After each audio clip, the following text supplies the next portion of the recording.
Hello friends, today's topic is basic electricity. सबसे पहले बात करते हैं कि विद्युत या फिर इलेक्ट्रिसिटी क्या होती है। तो इलेक्ट्रॉन या फिर आवेश का एक स्थान से दूसरे स्थान तक प्रवाह ही विद्युत कहलाता है। अब इलेक्ट्रॉन के जो प्रवाह की गति है वो पदार्थ के प्रकार पर निर्भर करती है।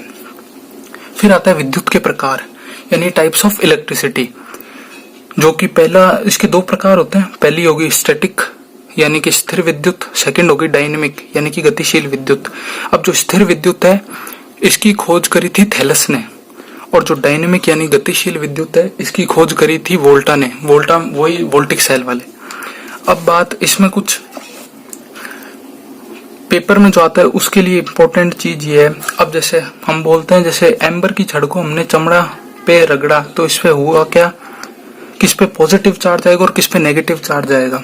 ये क्वेश्चन पेपर में आते हैं। तो इसको याद रखने के लिए देखो, लेदर को ही चमड़ा बोलते हैं। तो इसकी एक ट्रिक होगी LA। LA means Los Angeles, शहर है एक। इससे आप याद कर लो कि L से हो गया लेदर, A से हो गया एम्बर। अब इसमें जो पहला शब्द होगा वो होगा पॉजिटिव, सेकंड वाला होगा नेगेटिव, सेकंड वर्ड। अब ऐसे ही एक और क्वेश्चन आ जाता है, जैसे ग्लास और सिल्क को जो यानी रेशम को जब रगड़ा तो किस पे पॉजिटिव चार्ज आएगा और किस पे नेगेटिव चार्ज आएगा। तो इसके लिए देखो, G से हो गया ग्लास यानी कांच, S से हो गया सिल्क यानी कि रेशम। GS की फुल फॉर्म हम बोलते हैं जनरल साइंस, तो G से याद रख लो ग्लास, S से याद रख लो सिल्क। इसमें भी जो पहला वर्ड होगा उस पे पॉजिटिव आएगा और जो सेकेंड वर्ड होगा उस पे आएगा नेगेटिव। वर्ड मतलब अल्फाबेट। अब बात आ गई कि जो इलेक्ट्रॉन है वो हाई पोटेंशियल से लो पोटेंशियल की तरफ जाते हैं या फिर हाई डेंसिटी से लो डेंसिटी की तरफ जाते हैं। मतलब कि उच्च विभव से निम्न विभव की तरफ बहेंगे और उच्च घनत्व से निम्न घनत्व की ओर प्रवाह करेंगे। अब आएगा इसमें कि भाई स्थिर स्टैटिक विद्युत क्या होती है, जो एक स्थान से दूसरे स्थान पर नहीं पहुंचाई जा सकती। जैसे कि ये हमने देखा, बस चार्ज आया, ये इसको एक स्थान से दूसरे स्थान घर में थोड़ी ना आ रही है हमारे। अब बात करते हैं गतिशील यानी कि डायनेमिक इलेक्ट्रिसिटी। अब ये जो डायनेमिक इलेक्ट्रिसिटी है इसको एक स्थान से दूसरे स्थान पहुंचाया जा सकता है, जैसे कि AC और DC। अब आता है विद्युत से संबंधित कुछ मूल पद, जैसे कि एटम। एटम, सबसे पहले बात आती है कि एटम की खोज किसने करी थी। एटम की खोज करी थी भाई साहब जॉन डाल्टन ने। इसको याद रखने की ट्रिक होगी, जैसे आज को इंग्लिश में कैसे लिखेंगे, AAJ। तो A से हो गया एटम, J से हो गया जॉन डाल्टन। सेकंड बात आती है कि इसकी संरचना कैसी होती है। तो देखो, इसमें बीच में होता है न्यूक्लियस यानी कि नाभिक, और इसके चारों तरफ इलेक्ट्रॉन घूमते हैं। अभी इलेक्ट्रॉन है तो ऐसे नहीं कैसे भी घूम लेंगे, ये एक शेल में घूमते हैं। अब शेल से समझो पहले कि एक इलेक्ट्रॉन जो होता है उस पर चार्ज होता है -1.6 इंटू 10⁻⁻19 कूलाम। अब यही ये जो नाभिक होता है इसमें होते हैं प्रोटॉन प्लस न्यूट्रॉन। अब प्रोटॉन जो होता है उस पर चार्ज होता है +1.6 इंटू 10⁻⁻19 कूलाम। न्यूट्रॉन जो होता है वो इलेक्ट्रिकली न्यूट्रल यानी उदासीन होता है, उस पर किसी भी प्रकार का चार्ज यानी कि आवेश नहीं पाया जाता। तो इस तरह से देखा जाए यानी कि न्यूक्लियस यानी कि नाभिक, इसमें सिर्फ प्रोटॉन पे चार्ज है +1.6 इंटू 10⁻⁻19 कूलाम। इससे ये पता चलता है कि जो न्यूक्लियस यानी कि नाभिक होता है ये पॉजिटिवली चार्ज होता है।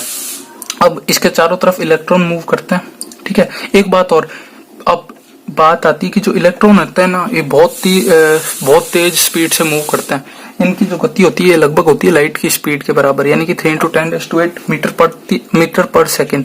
अब आता है एक जो इलेक्ट्रॉन होता है उसका भार होता है 9.02 इंटू 10⁻⁻28 ग्राम, और एक जो प्रोटॉन का भार होता है वो होता है 1.6 इंटू 10⁻24 ग्राम, जो कि इलेक्ट्रॉन के भार से 1845 टाइम्स यानी इतना गुना होता है। अब बात आती है जो इलेक्ट्रॉन होते हैं वो कैसे घूमते हैं। जैसे इसके लिए समझो, जैसे हमारी धरती है, ये मान लो इलेक्ट्रॉन है, ये हमारी धरती है। इलेक्ट्रॉन को एक बार अज्यूम कर लो धरती कैसे घूमती है, खुद भी घूमती है और सूरज के चारों तरफ भी घूमती है, यानी ये दो मोशन करती है। एक हो गया स्पिन यानी कि चक्रण गति, और एक हो गया ऑर्बिटल मोशन यानी कि कक्षीय गति। अब ऐसे इलेक्ट्रॉन मूव करता है। अब ये जो इलेक्ट्रॉन है ये कक्षाओं में घूमता है, जैसे KLMN, इनको कक्षाएं बोलते हैं। अब ये जो कक्षाओं में घूमता है ऐसे नहीं है कि कितने भी इलेक्ट्रॉन, जैसे K में कितने भी इलेक्ट्रॉन घूम सकते हैं, नहीं। इसके लिए एक फॉर्मूला है 2n²। अब जिसमें n है कक्षाओं की संख्या, ठीक है। जैसे K क्या है, पहली कक्षा है, इसलिए 2 इंटू 1, क्योंकि n क्या कक्षा है तो के पहली कक्षा, तो इसके लिए 1 का स्क्वायर यानी कि 2, यानी कि k जो कक्षा होगी इसमें केवल 2 इलेक्ट्रॉन घूम सकते हैं। l इसी प्रकार l में 8, m में 18 और n में 32। अब बात आती है कि भाई खोज पूछ ली जाती है कि नाभिक की खोज किसने करी, ये भी पूछ लिया जाता है। तो इसकी ट्रिक होगी नियर, तो n से हो गया न्यूक्लियस और r से हो गया रदरफोर्ड। अब किसी को हिंदी में करना हो याद तो देखो नर को इंग्लिश में बोलते हैं मेल, तो न से हो गया नाभिक और र से हो गया रदरफोर्ड। ठीक है, अब बात आती है जैसे लिथियम हमारा एलिमेंट है, उसमें 3 इलेक्ट्रॉन पाए जाते हैं। ठीक है, अब मेन इंपॉर्टेंट चीज ये है कि जो प्रोटॉन की संख्या होती है वो इलेक्ट्रॉन की संख्या के बराबर होती है, लेकिन जरूरी नहीं कि न्यूट्रॉन्स भी बराबर ही हो इलेक्ट्रॉन्स के या प्रोटॉन के। न्यूट्रॉन्स कम ज्यादा हो सकते हैं लेकिन प्रोटॉन हमेशा इलेक्ट्रॉन के बराबर होंगे। जैसे लिथियम है, अब लिथियम में 3 इलेक्ट्रॉन होते हैं, 3 इलेक्ट्रॉन होते हैं यानी कि 3 ही प्रोटॉन होंगे। अब बात आती है भाई साहब की कैसे पता चलेगा कि किस पे कौन सा चार्ज आएगा। तो हमने बात करी थी शेल्स की कि इसमें इतने इलेक्ट्रॉन रह सकते हैं के एल एम एन में। तो ये देखो के में इसमें 2 हो गए यानी कि हाँ 2 है। अब एल में कितने हैं, 1 ही है, होने कितने चाहिए थे 8। अब क्या हो सकता है, या तो ये इलेक्ट्रॉन दे देगा या ये इलेक्ट्रॉन किसी और से ले लेगा। अगर ये देता है तो इस पे आ जाएगा पॉजिटिव चार्ज और अगर ये लेता है तो इस पे आ जाएगा नेगेटिव चार्ज।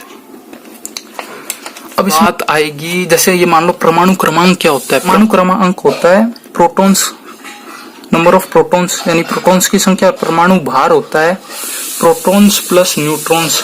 ठीक है, अब जो एक हमारे परमाणु भार है ना, ये हमें बहुत कुछ बताता है। जैसे मान लो सोडियम है, सोडियम आता है, सोडियम का जो परमाणु क्रमांक होता है वो होता है 11 और जो इसका परमाणु भार होता है वो होता है 23। तो 23 में से 11 माइनस करो, घटाओ तो क्या आएगा 12। अब 12 क्या हुआ, न्यूट्रॉन। कैसे, proton plus neutron minus proton क्या देगा, न्यूट्रॉन देगा। अब कई बार पेपर में पूछ लिया जाता है, ज्यादातर कॉम्पिटिटिव एग्जाम में पूछा जाता है कि किसकी खोज किसने करी थी। तो देखो जैसे ईंट पर नाच, ईंट ई से हो गया इलेक्ट्रॉन, ट से हो गया थॉमसन यानी कि इलेक्ट्रॉन की खोज करी थी थॉमसन ने। पर प से हो गया प्रोटॉन, र से हो गया रदरफोर्ड, कई बार गोल्डस्टीन भी लिखा हुआ जाता है। और नाच, न से हो गया न्यूट्रॉन, च से हो गया चैडविक। ठीक है, अब बात आती है चार्ज, विद्युत आवेश। सबसे पहली बात डिराइव्ड क्वांटिटी है एक, इसका जो एसआई मात्रक है वो है कूलाम्ब। अब चार्ज बराबर होता है करंट इनटू टाइम यानी कि आवेश बराबर धारा इनटू समय। चार्ज का जो प्रतीक होता है वो होता है क्यू, यानी क्यू से डिनोट करते हैं इसको, करंट को करते हैं आई से और टाइम को करते हैं टी से, यानी कि क्यू बराबर आई इंटू टी। अब 1 कूलाम्ब चार्ज क्या होता है, 1 कूलाम्ब चार्ज होता है कि जब 1 एम्पियर विद्युत धारा 1 सेकंड के लिए प्रवाहित करते हैं तो उसे हम कहते हैं 1 कूलाम्ब चार्ज। 1 कूलाम्ब चार्ज में 6.28 इंटू 10 की पावर 18 इलेक्ट्रॉन होते हैं। सीजीएस यूनिट में इसकी होती है स्टेट कूलाम्ब चार्ज की। अब जो स्टेट कूलाम्ब है वो सबसे छोटी यूनिट है इसकी, सबसे बड़ी यूनिट है फेराडे। 1 फेराडे में लगभग 96500 कूलाम्ब होते हैं। 1 कूलाम्ब, ये इसकी ईएसयू की बात करते हैं यानी कि इलेक्ट्रोस्टैटिक यूनिट। अब कोई पूछ ले कि ईएसयू किससे रिलेटेड है, किससे संबंधित है, तो आप बोल दो कि चार्ज से संबंधित है। 1 कूलाम्ब बराबर 3 इंटू 10⁹ स्टेट कूलाम्ब या फिर फ्रैंकलिन यूनिट या फिर इसको भी बोलते हैं इलेक्ट्रोस्टैटिक यूनिट। ठीक है, ये इंपॉर्टेंट है, ये पेपर में अक्सर पूछा जाता है। अब आता है Q is to any formula, सबने सुना होगा, इसे बोलते हैं क्वांटाइजेशन ऑफ चार्ज।